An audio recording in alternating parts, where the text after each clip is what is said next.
Today on MuscleCar, guest builder Brad Starks lends a hand to take the '69 Olds Cutlass Restomod's Firewall from factory to 100% custom. Also, Tommy and Mank take a trip to the Smoky Mountains to get a look at some of the rarest cars in the world.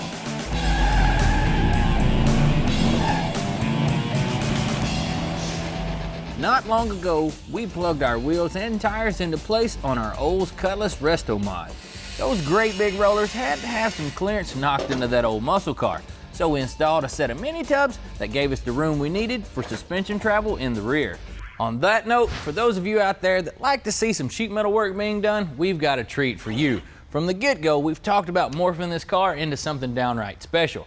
Come on over, check this out. One of the most significant improvements you can make is to clean up under the hood. Now, with the Firewall, this thing is designed to accommodate several different engine and transmission combinations. It serves far more as function than form. This can be a pretty big undertaking, so we invited us some help here at the shop. This is Brad Starks with Brad Starks Rod and Custom out of Paducah, Kentucky. He's popped up around here before to help out on a couple of search and restore builds. But when he's not busy being a TV star, he's running a business that specializes in turnkey hot rods and customs, along with the occasional restoration. Combining attention to detail with master-level metalworking, Brad has turned out some incredible creations over the years. And he's pretty good with a paint gun, too. Well, Tom, first thing we need to do is get this mock-up block installed in the car. We're going to be creating a lot of sparks and dirt, and we don't want to get it all over that new LSX motor. Yeah, that's no lie, man. This is a plastic engine replica that you can get from Air. It's perfect for this kind of work because you can move it by hand and you don't have to worry about damaging your real engine. These are the motor mounts that we're going to use off of our LSX. We'll put them on and then move on. Either you've been working out or that's considerably lighter. This mock-up engine has a strong metal substructure inside of it, so we can still go ahead and bolt our transmission to it. With our engine and intake in place, it lets us know how much room we have or don't have. It kind of gives us a reference point, because if you look here at the wiper motor area, you can see that we don't have enough room. But this is one of those things that you want to check out. Another area is the master cylinder and steering column, and don't forget about your heating and air side. Now, our plans is to put in a smooth firewall, and yeah, that is a lot of work, but for the type of car that we're building, it's a must and definitely well worth it. With our plans figured out for now, we can remove the intake and start making a template for the metal that will replace the firewall.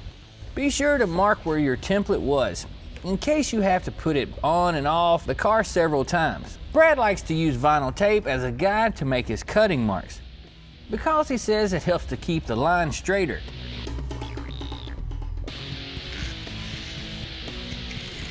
With a razor blade, you can make quick work of the cardboard.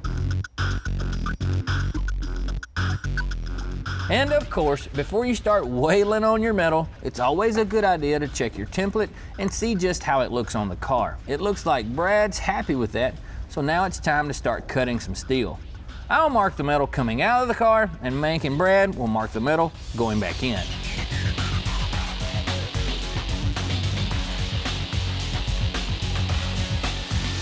A set of electric shears is a great way to blaze through sheet metal like this. No slag. And since it's electric, you'll still have the use of your hand when it's done. Still ahead, we'll hop on over to Floyd Garrett's MuscleCar Museum to check out some of the cleanest cars you'll ever see. Then we're back on the Firewall Fab. Stick around.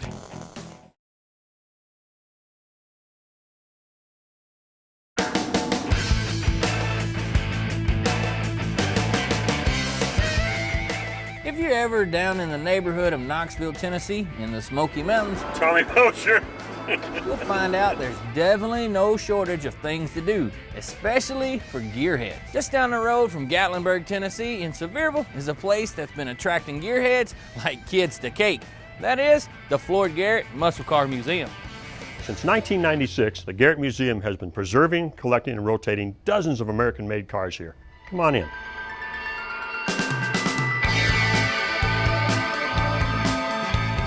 We came by to see the collection of beautiful cars that he's got here, multi-millions of dollars worth of stuff, and some gorgeous things. Few I'm partial to, but all of them are gorgeous. It's 35,750 square feet. We probably right now got about 94 cars in here. We have a couple street rods, but the rest of them, 95% of them are the old muscle cars of the big three. As a kid, I worked at a service station and developed a passion for cars. So in the middle 70s, I started buying me a 70 LS6 Chevelle. That's my first car that I wanted. Kept on and on and on until I ended up, when I opened this museum, moved from Florida, I had 64 cars. Like old Floyd says, with offerings from all the big three and even a few others, there should be something in here that will trip your trigger, for sure. My dad, he was going through and talking about which cars my different relatives had. And a lot of them I wouldn't think they'd have. What's the big surprise for this young man? What his meemaw used to drive. She had this maroon Mustang that's beside us. I would never expect her to have one. A museum like this is a good place to learn about the history of these cars, where they came from, why they were built, and even the legacy that they created within the car culture. For example, the 80s Grand Nationals, which were a worthy successor to the early muscle cars. And they have other side-by-side examples of the heritage of American power. I got a 62 Bel Air 409 that I had totally restored, and I used a bunch of NOS parts for it. Restorations and rarities are the specialty here. Unlike your typical cruise-in at the burger joint, almost all these cars are either unmolested or returned to exacting factory specifications. Every piece, part, and the paint. We're getting ready to start our tour through Floyd Garrett's museum, and this place is full of all kinds of quality American-made muscle, as well as a couple of others. And to give you an idea of the caliber of car that's here, right here beside me is a real deal 1969 Corpo Camaro. And to take that even one step farther, it's one of only 69 produced aluminum big block ZL1s. Coming up, we bust out a brand new tool to finish the Firewall on the Oldsmobile. Then find out what NASCAR did to kill the big wings and pointy-nosed cars of the late 60s and early 70s.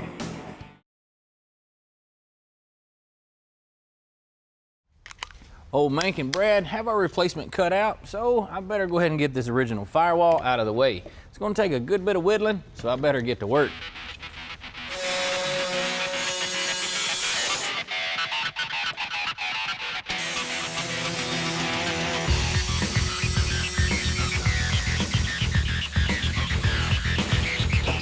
While I'm cutting the old Firewall out, Brad is using a hammer and dolly to put a slight roll on the new piece that's going to go in.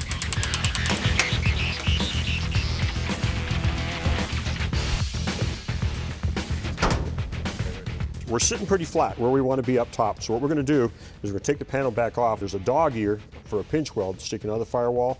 We'll take this off, trim that back, and it should fit nice and flat for us.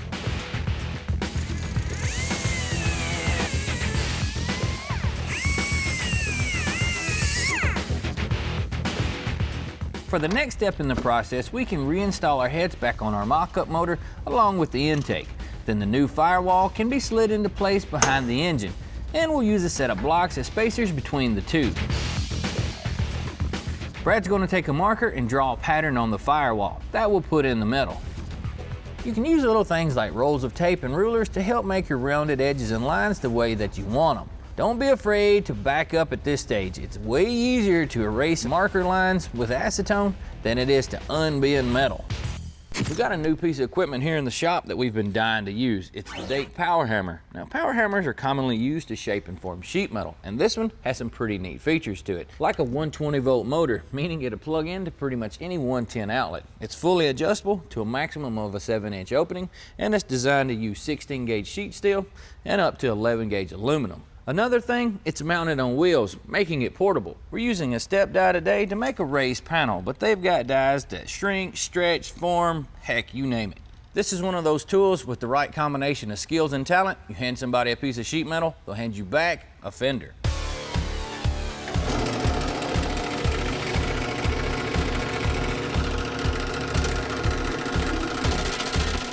Brad's using the Dake power hammer to work in a step down on the Firewall. It takes a steady hand and a keen eye to do this kind of work, and luckily Brad's got us covered.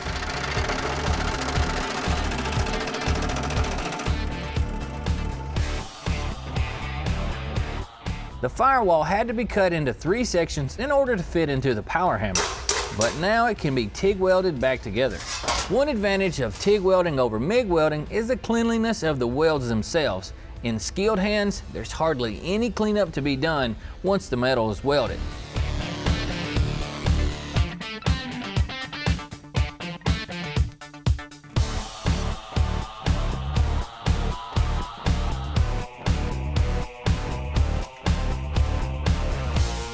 We've got just a little bit more trimming to do before the firewall will fit just the way we want it. Then we've got a mile of welding to do. Just like any sheet metal body piece, you tack it in one place, move the metal a little bit where it needs to go, then tack it some more. We cut out a top piece to act as a cap for the whole thing, since the stock cowl would never have fit.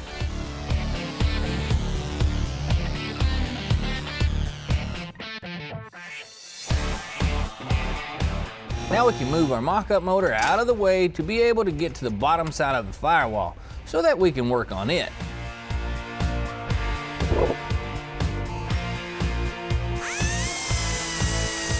I'll trim a bit of excess from the new piece to give it a nice butted joint. Then more welding, then more trimming. I'll add a couple small pieces to bridge the firewall to the tranny tunnel. Then more welding. After that, I'll massage it for a while with a grinder until it's all shined up like a new penny. But it looks pretty sweet from where I'm standing. Yeah, it's really going to enhance the look of that motor. That's why we brought you in, because, you know, it could be you just made it look easy too. Well, you know, I try my best. Still ahead, before you make a run for the vanishing point, check out what a brand new 62 Vet looks like.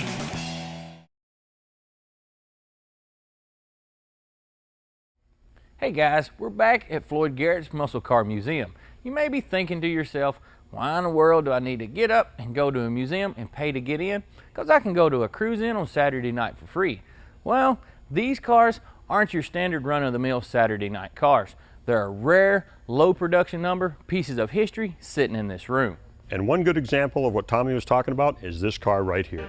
By the time 1970 came around, Ford had made a conscious decision to get out of its direct involvement in NASCAR racing, but that did not stop shops from producing a car like this King Cobra Torino sitting right here. It became part of the pointed nose aerodynamic cars, which NASCAR was not really in favor of anymore at this point. So what NASCAR did was they changed their own rule to having Ford, Chrysler, or whoever provide one car for each dealership. And at those numbers, it was impossible for the factories to spend that kind of money because the dealerships mounted into the thousands, and that gave NASCAR the end result they wanted. When this King Cobra came out, 3 of them made it out of the shop before everything came to an end. If you look at this 69 Mercury Cyclone right here, you can see what a normal nose looked like, and then see the drastic mods that they made for the super speedway cars. Ford Motor Company put out these cars with extended noses and raised rocker panels to take any little advantage they could over the NASCAR ruling for the races of that year. Both cars competed in 1969 and did really, really well. They won the championship that year. Now, I know not everybody considers a Corvette a muscle car, but man, that is a really nice vet. Can you tell me anything about it? This Corvette, it was shipped to a guy to road race. The body was on the frame in a big crate. The engine, transmission, and rear end was in separate crates. Wow. Okay, the guy never put it together. The gentleman that owns it now, he put it together and it has never been fired. Now that's probably the only brand new 62 Corvette in the world. Floyd's place has definitely got some of the rare cars that you've heard of, and some you probably haven't.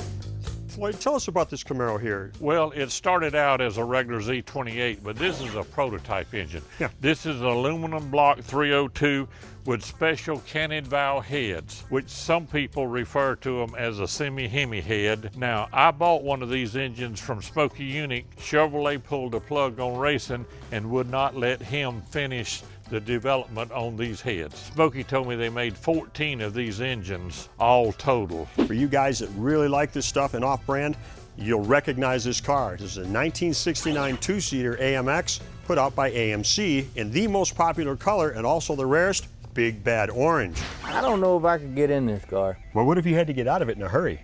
You don't worry about that. This is seriously the predecessor to the flip body funny cars. If you take a look at the front end, down there at the front wheel on that spindle, this car has no front brakes. You don't need brakes to go fast. What are you talking about? And old Floyd's got you Mopar guys covered too. From classic Hemi Cudas and Challengers to the oddities of this 70 Charger Special Edition with rare combinations of goodies, such as a sunroof. Ever seen one of those on a Charger? Well, how about a luggage rack? This special edition package was only available on Charger 500s and RTs, but that's not the only cool Mopar he's got in here for sure. This white 70 Hemi Challenger RT is one of the camera cars featured in the remake of Vanishing Point. This is exactly what we were talking about earlier. You can't see these type of cars at a cruise-in or something like that. So get out and support your local museums, because without you supporting these type of things, they're closed down and this type of stuff will get locked up in some closet and you won't ever get to see it. If you've got any questions about anything you saw on the show today, Go over to PowerBlockTV.com.